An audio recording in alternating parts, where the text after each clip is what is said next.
अस्सलाम वालेकुम, I am Hafza Ali Saeed. Today we study on panic disorder. आज की वीडियो में हम स्टडी करेंगे कि पैनिक डिसऑर्डर क्या होते हैं, इसके साइन एंड सिम्टम्स क्या होते हैं, पैनिक डिसऑर्डर के बिहाइंड जो रीज़न्स होती हैं, जो काज होती हैं वो क्या होती हैं, और पैनिक डिसऑर्डर जो है वो एक पर्सन के ऊपर किस तरह से इफ़ेक्ट करता है और इसको ट्रीट किस तरह से किया जा सकता है। Panic disorder is a brief episode of intense anxiety which causes the physical sensation of fear. These can include a racing heartbeat, shortness of breath, dizziness, trembling and muscle tension. Panic attack क्या है कि ये एक जब anxiety की एक intense situation हो जाती है उसकी जो है एक एपिसोड है जिसे पैनिक अटैक कहा जाता है, जिसके अंदर क्या होता है कि ये जो इंडिविजुअल होता है उसको बॉडी सिम्टम्स आने लग जाते हैं, वो खौफ महसूस करने लग जाता है, उसके साथ उसकी हार्ट बीट जो होती है वो तेज़ हो जाती है, सांस जो है वो उसे छोटे छोटे सांस लेता है, उसे सांस लेने में दुश्वारी आ रही होती है, मुश्किल का सामना करना पड़ रहा होता है, गनूदगी हो रही होती है और उसके जो मसल हैं वो भी इस तरह कपा रहे होते हैं, ठीक तरह से वर्क नहीं कर पा रहे होते। Panic attack occur frequently and unexpectedly and are often not related to any external threat. Panic disorder या तो कोई एक्सटर्नल इस तरह की सिचुएशन होती है जिसकी वजह से पैनिक अटैक पर्सन को होता है, या कोई भी इस तरह भी होता है कि एक्सटर्नली वो चीज़ें नज़र नहीं आ रही होती लेकिन इंडिविजुअल के माइंड के अंदर कोई इस तरह का कोई पोस्ट ट्रॉमेटिक इवेंट गुजरा होता है या कुछ ऐसी चीज़ें होती है जो इंडिविजुअल सोच रहा होता है जिसकी वजह से उसे आगे पैनिक हो जाता है, उसे इंटेंस एंजाइटी के स्टेज पे जाता है और फिर उसे पैनिक अटैक होने लग जाते हैं। अब हम इसका डायग्नोस्टिक क्राइटेरिया देख लेते हैं। रिकरेंट अनएक्सपेक्टेड पैनिक अटैक का panic attack is an abrupt surge of intense fear और intense discomfort that reach a peak within minute. कि डिस्कम्फर्ट बहुत ज़्यादा हो जाता है कि जो एनजाइटी है उसकी पीक के ऊपर जो इंडिविजुअल मिनटों में पहुंच जाता है विद इन अ मिनट, और जिसकी वजह से इंडिविजुअल को क्या होता है कि बॉडी सिम्टम्स आने लग जाते हैं। और आगे जो है फर्दर उन्होंने बॉडी सिम्टम्स बताया है कि इनमें से अगर 4 बॉडी सिम्टम्स या इससे ज़्यादा हो तो दैन जो है वो पर्सन को पैनिक डिसऑर्डर होता है। उसके अंदर फर्स्ट वाला क्या है कि पाल्पिटेशन, पाउंडिंग हार्ट और एक्सेलरेटेड हार्ट रेट, कि दिल जो है वो तेज़ से धड़कने लग जाता है, स्वेटिंग होने लग जाती है, पसीने आने लग जाता है। उसके बाद क्या होता है कि इंडिविजुअल जब वो शेक करने लग जाता है, ठीक है, कांपने लग जाता है, सांस लेने में से दुश्वारी का सामना करना पड़ रहा होता है, फीलिंग ऑफ चोकिंग होता है, यानी कि गले के अंदर से ठीक तरह से बोला नहीं जा रहा होता, लग रहा था कि गले के अंदर कोई चीज़ जो है वो फंस गई है या दंस गई है जिसकी वजह से ठीक तरह से बोला नहीं जा रहा था। चेस्ट पेन होने लग जाती है या डिस्कम्फर्ट होने लग जाता है कि नौज़िया वाली फीलिंग जो है वो आने लग जाती हैं। इसके अलावा इंडिविजुअल जो है वो उसको चक्कर आने लग जाते हैं या वो डिज़ी फील करने लग जाता है कि उसे गनूदगी हो रही है और ठंडे पसीने आने लग जाते हैं। ये कुछ सिम्टम्स है पैनिक अटैक है। अगर इसके ये 4 या 4 से ज़्यादा हो जाए जो है उसे पैनिक डिसऑर्डर जो है, बाकी तमाम चीज़ों को, उसके टाइम पीरियड को और उसकी देखा जाता है कि कितनी उसकी लाइफ के अंदर उसकी वजह से डिस्टर्बेंस हो रही है, दैन उसे डायग्नोस किया जाता है। इसके अलावा क्या होता है कि बॉडी जो होती है वो नम हो जाती है, यानी कि कोई सेंसेशन फील नहीं हो रही होती। इसके अलावा इंडिविजुअल जो होता है वो डी रियलाइजेशन के या डी पर्सनलाइजेशन हो जाती है, उसको लग रहा होता है कि मैं जो हूँ वो मेरी सेल्फ जो है, मेरी जो ज़ात है वो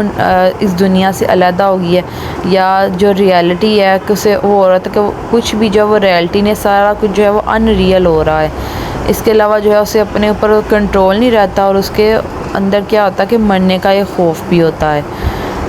और अगर ये सिम्टम्स 1 मंथ तक प्रॉपर नहीं हो और इसमें से 4 या 4 से ज़्यादा हो और उसकी वजह से पर्सन की सोशल ऑक्यूपेशनल लाइफ डिस्टर्ब हो रही हो, दैन जो है उसे पैनिक डिसऑर्डर जो है वो डायग्नोस किया जाता है। कल्चर के अकॉर्डिंग जो है इसके अंदर थोड़ी सी चेंजिंग्स होती हैं, जिस तरह जो है वो नेक के अंदर भी पेन आ जाती है, हेडेक भी इसके अंदर इंक्लूड हो जाती है, या इंडिविजुअल जो होता है उसकी वजह से रोने लग जाता है या चिल्लाना शुरू कर देता है। अब अगर हम इसके कुछ स्पेसिफाइड देखें तो क्या होता है, परसिस्टेंट कंसर्न और worry about additional panic attack और देयर कॉन्सिक्वेंसेस। किससे क्या होता है कि जो एक इंडिविजुअल है उसको हर वक्त जो है वो एक डर लगा रहता है कि मुझे जो है वो मैं पैनिक हो या मुझे पैनिक अटैक का सामना करना पड़ेगा। जब एक दफ़ा से पैनिक अटैक हो जाता है तो वो बार बार वो इस चीज़ों को सोच रहा था कि मुझे दोबारा से पैनिक अटैक ना हो जाए, जिसकी वजह से वो और ज़्यादा जो ओवर थिंकिंग कर रहा होता है, उसका अपने ऊपर कंट्रोल नहीं रहता और वो क्रेजीनेस की तरफ जो है उसका बिहेवियर जा रहा होता है। इसकी वजह से क्या होता है कि देखना पड़ता है कि क्या ऐसी जो एक इंडिविजुअल की सिचुएशन हो रही है उसके पीछे क्या कोई वो उसने मेडिसिन वगैरह तो यूज़ नहीं की जिसकी वजह से उसको ये साइन और सिम्टम्स जो हैं ये आ रहे हैं, या कोई और मेंटल डिसऑर्डर तो नहीं है जिसकी वजह से एक इंडिविजुअल जो है वो इस तरह से पैनिक कर रहा है या वो एनजाइटी की इतनी इंटेंस स्टेज तक जा रहा है। Diagnostic features specify features section following this test on panic disorder. A panic attack is an abrupt stage of intense fear or intense discomfort that reach a peak within a minute and during which time for यानी कि क्या होता है कि intense stage के ऊपर जो anxiety चले जाती है विदिन अ मिनट, जिसकी वजह से कुछ फिज़िकल सिम्टम्स आने लग जाते हैं, जो कि हमने लास्ट पे स्टडी करी हैं कि 13 होते हैं टोटल, जिसमें से अगर 4 या 4 से ज़्यादा 1 तक कंसिस्टेंटली रहें और किसी और मेंटल या फिज़िकल कोई और कंडीशन या डिसऑर्डर की वजह से ना हो, देन जो है उसे पैनिक डिसऑर्डर वो डायग्नोस किया जाता है। और इसके पीछे कुछ या तो एक्सटर्नल इन्वायरमेंट होता है, कोई रीज़न्स होती है, और अगर वो ना हो तो इस तरह होता है कि एक इंडिविजुअल को इंटरनली जो है वो इस तरह से कोई चीज़ें सोच रहा है, थिंक कर रहा है, जिसकी वजह से अनएक्सपेक्टेड जो है उसे पैनिक अटैक हो रहे हैं। Associated feature it is addition to worry about panic disorder and their consequences may individual with panic disorder report constant or intermittent feeling of anxiety। यानी एक इंडिविजुअल को जब एक दफ़ा पैनिक अटैक हो जाता है तो उसके बाद उसको दोबारा जो है ऐसी फीलिंग रहती है कि मुझे दोबारा से जो है वो पैनिक अटैक ना हो जाए, या उसके होता कि उसके हार्ट में उसके पेन हो रही है या सर में जो है उसके दर्द होती रहती है, ये सोच के मुझे दोबारा जो है वैसी ही कंडीशन का सामना ना करना पड़े। अगर हम इसका डेवलपमेंट एंड कोर्स देख लें तो कुछ जो यूनाइटेड स्टेट होती हैं वहाँ पे 20 to 24 ईयर्स तक जो है इसको डायग्नोस किया जाता है, और वैसे नेशनली देखा जाए तो ऑलमोस्ट जो है वो 32 ईयर्स तक। और अगर किसी को इस तरह पैनिक डिसऑर्डर की उसकी हिस्ट्री हो तो 2 ईयर्स तक जो है उसका वो फॉलो अप पीरियड जो है वो चलता रहता है, यानी कि जाके उसे कंटिन्यूसली एक जो साइकोलॉजिस्ट है उसके साथ लिंक में रहना पड़ता है। इसके फर्दर जो फंक्शनल कॉन्सिक्वेंसेस आते हैं वो ये आते हैं कि एक जो इंडिविजुअल होती है उसकी सोशल लाइफ डिस्टर्ब होती है, उसका ऑक्यूपेशन जो होता है वो डिस्टर्ब होता है, उसका फिज़िकल भी जो है वो कंफर्ट नहीं होता, और उसको इकोनॉमिक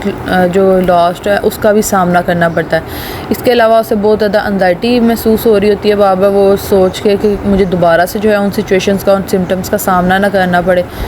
ये कुछ नतीजे है जो पैनिक डिसऑर्डर के बाद एक इंडिविजुअल को फेस करने पड़ते हैं। इससे जो है इंडिविजुअल अनएम्प्लॉयमेंट की तरफ भी जाते हैं, जो चाइल्ड होते हैं वो स्कूल से ड्रॉप आउट भी करते हैं। इसके अलावा जो अडल्ट्स होते हैं उनकी भी जो सोशल लाइफ होती है उनकी जो वॉलंटरी एक्टिविटीज़ होती हैं उसके अंदर डिस्टर्बेंस आती है, वो इम्पेयर हो जाती हैं। इसके अलावा उनकी जो क्वालिटी ऑफ लाइफ होती है वो पुअर हो जाती है।